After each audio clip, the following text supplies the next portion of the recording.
احمد کے بارے میں ایک لفظ منہ سے مت نکالنا، وہ ایک سچا انسان ہے اور ہم بہت جلد شادی کرنے والے ہیں۔ شائستہ نے فخر سے تن کر ایک اہم خبر سنائی، جس پر عنایا نے افسوس سے نفی میں سر ہلایا۔ ظفر صاحب ماتھے پر بل لیے سب کچھ سن رہے تھے۔ اور تم کیا مجھے بے وقوف سمجھتی ہو؟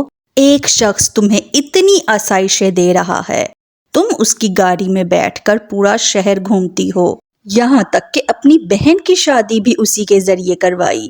احمد کو تو تم بہت برا سمجھتی ہو، اپنے اور طلال کے بارے میں تمہارا کیا خیال ہے؟ بی بی، کوئی بھی مرد بلا وجہ اتنی مہربانیاں نہیں کرتا، اس کے پیچھے اس کا کوئی نہ کوئی مقصد چھپا ہوتا ہے۔ احمد کی تو تم نے پورے اسکول کے سامنے بے عزتی کر دی، طلال کو کچھ نہیں کہو گی؟ ارے تم تو اسے اور بڑھاوا دیتی ہو تاکہ وہ تم پر مزید اپنی دولت کی بارش کرے۔ احمد کے بارے میں کچھ کہنے سے پہلے اپنے آپ کو جا کر آئینے میں دیکھو۔ شائستہ نتھنے بھلائے گہرے گہرے سانس بھرنے لگی۔ بس بہت ہوا، ظفر صاحب نے ہاتھ اٹھا کر ٹوک دیا۔ ہاں، یہ سچ ہے کہ عنایا طلال کی فرم میں جاب کرتی ہے اور یہ آج تک اس بات سے مکمل لا علم تھی، لیکن میں شروع سے یہ بات جانتا تھا۔ طلال نے ہر کام کرنے سے پہلے مجھ سے اجازت لی ہے۔ عنایا دھواں دھواں ہوتے چہرے سے ظفر صاحب کی طرف دیکھ رہی تھی۔ آخر آج کے دن اور کتنے راز افشا ہونا باقی ہیں؟ عنایا کو یاد آیا کہ پہلے ابا آفس کی جاب کے کتنے مخالف تھے، لیکن اگلے دن اچانک ہی ان کا مان جانا اور بصد اصرار اس جاب کے لیے بھیجنا۔ اب ساری باتیں عنایا کے سامنے واضح ہونے لگیں۔ تو کیا اسے اپنی بیٹی کے ساتھ عشق معشوقی کرنے کی بھی اجازت دے دی تھی؟ شائستہ نے حد درجہ معصومیت سے آنکھیں پٹ پٹائیں۔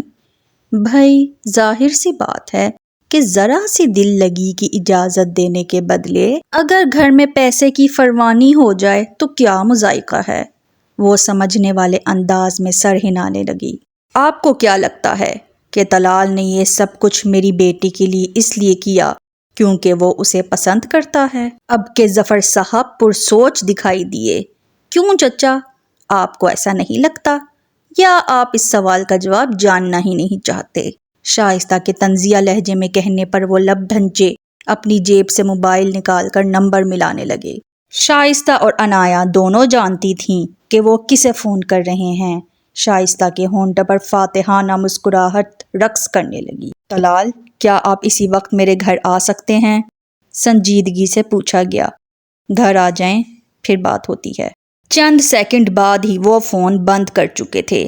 اس صورتحال پر عنایا ڈھہ سی گئی۔ کیا اب اس شخص کے سامنے بھی اس کی ذات کو موضوع گفتگو بنایا جائے گا؟ عنایا کے تصور میں طلال کا فاتحانہ چہرہ لہرایا، جس شخص کی ذات کی نفی کر کے اسے گھر سے نکالا تھا، 3 ماہ تک مستقل اسی کے در پر جا کر حاضری لگواتی رہی، جس شخص کی موجودگی طبیعت پر گراں گزرتی تھی، آج اسی کے دیے گئے پیسوں سے اپنے گھر کا چولہا جلانا پڑا۔ اب کہاں گئی وہ خودداری جس پر اسے بہت ناز تھا؟ عنایا کی سماعتوں میں طلال اور شائستہ کے تمسخرانہ کہکہوں کی گونج سنائی دی۔ آخر وہ کیوں نہ سمجھ سکی؟ اس کے لیے ایک جال تیار کیا جا رہا تھا جس میں وہ بہت آرام سے پھنستی چلی گئی۔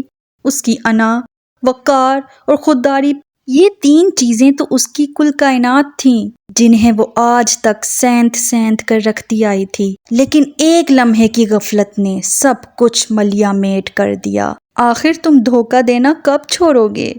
صدمہ، بے یقینی، غصہ، غرض عنایا کے اس ایک جملے میں سب جذبات پوشیدہ تھے۔ طلال حیدر کی زیرک نگاہیں معاملے کی نزاکت کو بھانپ چکی تھیں۔ کتنی آسانی سے تم نے میری خودداری کو مٹی میں ملا دیا۔ تم نے ثابت کر دیا کہ واقعی پیسے میں بہت طاقت ہوتی ہے۔ میں نے تمہیں اپنے گھر سے کیا نکالا، تم نے کتنا بڑا بدلہ لے لیا مجھ سے، مجھے میری ہی نظروں میں گرا دیا۔ میری خودداری میرا غرور تھی اور آج تم نے میرا غرور خاک میں ملا دیا ہے۔ اس کے لیے میں تمہیں کبھی معاف نہیں کروں گی، سمجھے تم؟ عنایا کی آنکھوں سے آنسو تواتر بہنے لگے، جسے روکنے کی اس نے کوئی کوشش نہیں کی۔